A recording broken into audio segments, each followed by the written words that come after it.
E atenção, o canal Oi Luiz conseguiu imagens exclusivas do telefonema entre Lula e Donald Trump. Mas já aviso, as cenas são fortes.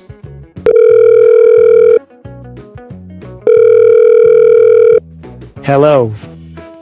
Alô, Trump. Lema Gniptriptripk. Lema Tripinitrifik. Está bêbado? Magnitikipikistik. Tô fudido. Você está borracho.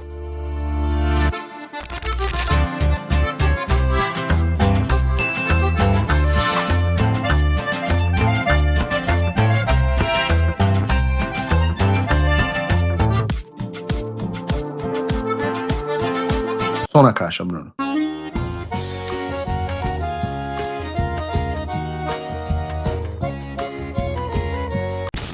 Eu peço a você que crave o dedo no like. Se você não cravou o dedo no like e não se inscreveu no canal até agora, meu Deus, esse é o dia. Esse é um programa que ninguém perde, nem mesmo os jornalistas da velha mídia. Por isso que você tem que mandar o programa em todos os seus grupos, mandar republicar nas redes sociais, apertar o botão do retweet, mandar para os amigos e para os inimigos. Afinal, esse é o Paulo Figueiredo Show.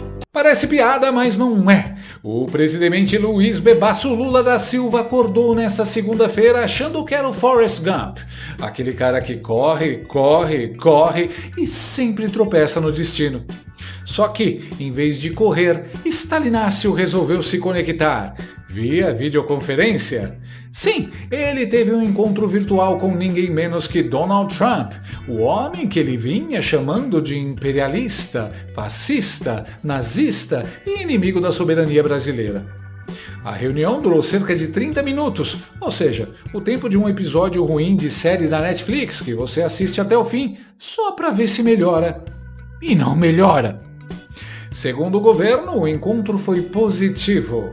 Quando o Haddad diz que algo foi positivo, é bom desconfiar. É o mesmo positivo que ele usava quando dava entrevista depois de uma derrota eleitoral. A gente perdeu, mas ganhou experiência. Eu tô te sendo honesto. Positivo, foi positivo. Mas a nota vai sair pelo Palácio, tá bom? Obrigada, ministro. Antes da ligação, Lula fez o aquecimento. Reuniu-se no Palácio da Alvorada com um elenco fixo de figurantes. Haddad, Alckmin e Mauro Vieira. O trio Parada Dura que forma a versão petista dos Três Patetas, só que sem graça e com um orçamento público. Segundo o comunicado oficial, o Nove Dedos pediu a Trump o fim do tarifaço e das restrições aplicadas a autoridades brasileiras, incluindo a Lei Magnitsky contra Alexandre de Moraes e a suspensão de vistos de aliados do regime. Ou seja, Lula não ligou para negociar, ligou para implorar. O Brasil virou aquele primo pobre pedindo dinheiro emprestado no grupo da família. O Planalto até soltou nota, toda pomposa, dizendo que Stalinácio queria restaurar as relações amigáveis de 201 anos entre as duas maiores democracias do Ocidente. Duas democracias? O Brasil? É tipo Coringa dizendo que ele tem uma boa convivência com o Batman. Lula ainda tentou impressionar Trump com estatísticas de comércio exterior, o mesmo Lula que acha que superávit é nome de remédio para azia. E, claro, não poderia faltar o toque novelesco. Segundo o próprio Stalinácio, eles relembraram a boa química que tiveram em Nova York durante a Assembleia Geral da ONU.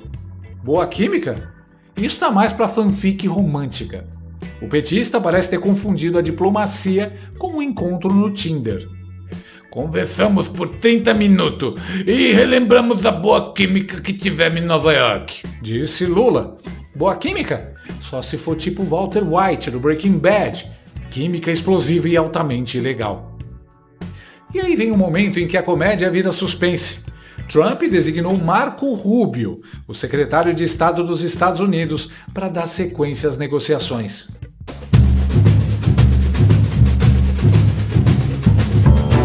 Sim, Marco Rubio, o cubano anticomunista que considera Lula e seus amigos do Foro de São Paulo uma ameaça à civilização ocidental.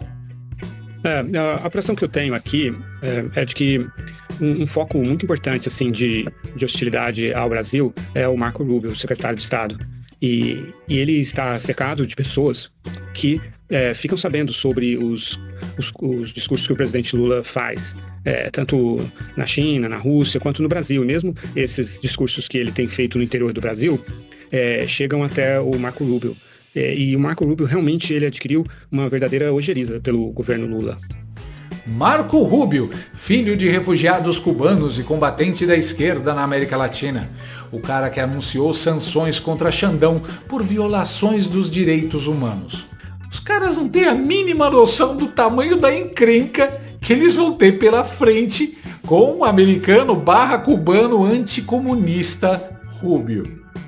Lula negociando com Trump e sendo direcionado ao Marco Rubio é como o ladrão pedir permissão para entrar na minha casa e eu, todo educado, dizendo: conversa com meu cachorro, Stark. Mais importante ainda, Rubio não é da área econômica de Washington. Ele é o homem que caça narco-regimes na América Latina. É o cara que ajudou a aplicar sanções contra tiranos e corruptos. Ou seja, Lula queria resolver o preço do café e acabou tendo que falar com o cara que derruba ditadores. É tipo você pedir um desconto no Carrefour e em vez de ser levado até a moça do crediário, é escoltado até a salinha do chefe da segurança. Vale lembrar que Lula vinha chamando Trump de imperialista desde julho, quando o americano impôs um tarifaço de 50% sobre os produtos brasileiros. Na época, o Nove Dedos subiu no palanque e gritou: chantagem inaceitável. 2 meses depois, está lá ele, sorridente, no Zoom, pedindo para reatar o relacionamento. É o famoso, falei mal, mas foi sem querer. Lula dizia que Trump usava informações falsas e que esse ataque americano ao Brasil era apoiado por traidores da pátria. Agora ele descobriu que o verdadeiro traidor da pátria é o espelho. E claro, a velha mídia reagiu como sempre, entre lágrimas e confete. Na Globo News, Andréa Sagui quase teve um transe místico. Disse que o saldo da conversa foi péssimo para os bolsonaristas. Eu conversando com os ministros do governo hoje, porque eu queria saber a respeito de Bolsonaro. Havia uma grande preocupação de que quando o Trump chegasse, assim como na nota, quando ele anuncia as tarifas lá atrás, ele condiciona as tarifas à situação do ex-presidente Bolsonaro. Assim, primeiro ele vem e diz que estava tendo um caça às bruxas contra Bolsonaro, uma perseguição. Depois, quando ele traz as tarifas naquela nota, ele fala de Bolsonaro. E as minhas fontes estão me dizendo que não se falou de Bolsonaro especificamente nessa conversa. Então, havia essa preocupação do lado do governo Lula e havia essa expectativa do lado dos bolsonaristas, de que isso fosse colocado na mesa. Isso não aconteceu. Então, como eu sempre digo, Trump é óbvio que é um personagem totalmente imprevisível. É impossível você fazer uma previsão a longo, médio prazo sobre Trump. Até porque o que ele combina de manhã pode não estar valendo para a noite. Mas a foto, o saldo dessa conversa entre Lula e Trump para os bolsonaristas é péssima. Péssima, porque, como a gente disse aqui semana passada, primeiro, Malu mostra que eles não têm, essa dupla não tem o monopólio da interlocução. Cada vez mais comprovada, essa influência está caindo. Sadi zombou de Eduardo Bolsonaro e Paulo Figueiredo, dizendo que a influência deles está caindo. Mas esqueceu de mencionar que o deputado McCormick enviou ofício ao Scott Bessent, secretário do Tesouro americano, cobrando o cumprimento das sanções no Brasil. Essa interlocução caiu do céu? Ou foi o Espírito Santo que assinou o documento? E ela também não percebeu quem Trump colocou para tratar do caso. Marco Rubio, o caçador de comunistas. É tipo Chuck Norris da política externa. Marco Rubio não foi escolhido por acaso. Filho de exilados cubanos, ele cresceu ouvindo histórias de prisões políticas, censura e ditadura. Ele sabe exatamente o que Lula e seus aliados representam. Colocar Rubio para negociar com Haddad e Alckmin é como mandar o Van Helsing para uma reunião de vampiros. O cara não vai levar crucifixo, vai levar sanções. E os interlocutores brasileiros? Haddad, o economista que não entende de economia. Alckmin, o picolé de chuchu com terno. E Mauro Vieira, o figurante. É um elenco digno de Os Trapalhões na diplomacia. Vai lá, Alckmin, leva aquela foto em que você está em reunião com vários terroristas no Irã. Vai ajudar legal.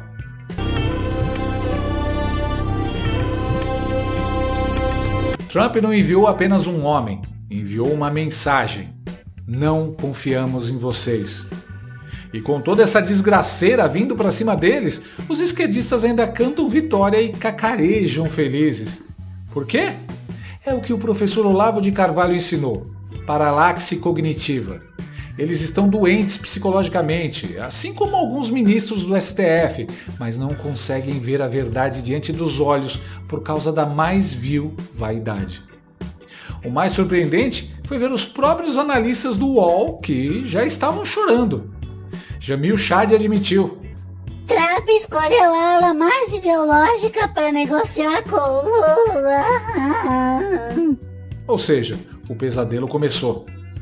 Rubio é conhecido por aplicar sanções duras a governos alinhados à esquerda. Ele foi o pesadelo de Maduro, o terror de Ortega e agora promete ser o calo de Lula. Até o ex-embaixador Rubens Barbosa, aquele que sempre tenta dar um ar técnico à submissão, confessou: a escolha de Rubio tende a dificultar o diálogo. A preocupação minha é que, em vez de designar o secretário do Tesouro ou o secretário de Comércio, ele designou o chefe do Departamento de Estado, Marco Rubio, que é o mais ideológico de todos eles, né? Isso aí chama atenção. Quer dizer, normalmente ele devia ter designado o secretário de Comércio para continuar essas conversações. Agora, eu acho que ele designou o Marco Rubio porque, como vocês sabem, a base jurídica para a imposição dessas tarifas, a Lei de Emergência Econômica Americana, na sigla americana IEEPA, ela é administrada pelo Departamento de Estado, não pelo Departamento de Comércio. Talvez seja essa a tecnicidade aí da designação do Marco Rubio. Agora, a designação do Marco Rubio complica para a gente, porque todas essas sanções que foram colocadas aqui saíram do Departamento de Estado, né? Vamos ver agora como é, depois dessa conversa, como é que o Departamento de Estado vai reagir. Tradução: Lula se meteu em uma enrascada. O Nove Dedos entrou nessa conversa com a mão estendida, mas sem nada para oferecer. Ele queria o fim da Magnitsky, o fim das sanções, o fim do tarifaço, mas não ofereceu nada em troca. É o típico petismo, sempre pedindo, nunca oferecendo. Trump, com seu humor peculiar, respondeu enviando o homem mais implacável da sua equipe. Rubio não é um diplomata, ele é um sinal de alerta. Ao escolher Rubio, Trump mandou um recado ao mundo: nós sabemos quem vocês aí no Brasil são. Rubio carrega nas veias o sangue de quem viu o comunismo transformar Cuba num campo de miséria. Ele entende que cada vez que um governo censura um cidadão, fecha uma mídia ou prende um opositor, uma parte da liberdade morre. Enquanto Lula brinca de estadista global e censura patriotas no Brasil, Marco Rubio chega como símbolo da resistência, o homem que sabe que cada concessão ao socialismo é uma rendição à escravidão. Trump não negocia com comunistas. Ele os cerca, ele os expõe, ele os derrota.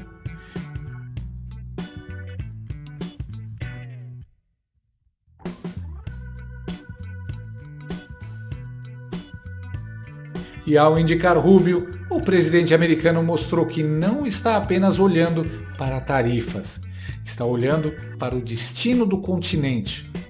Porque, no final, a mensagem é cristalina, quase cinematográfica, digna de um pôster de ação dos anos 80, com letras gigantes piscando na tela. Cuba caiu, a Venezuela sangra e o Brasil não será o próximo. E agora em setembro vai entrar o grosso.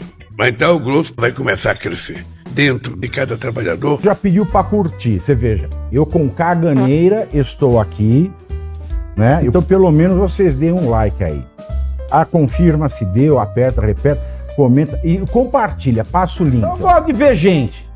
Eu gosto de multidão.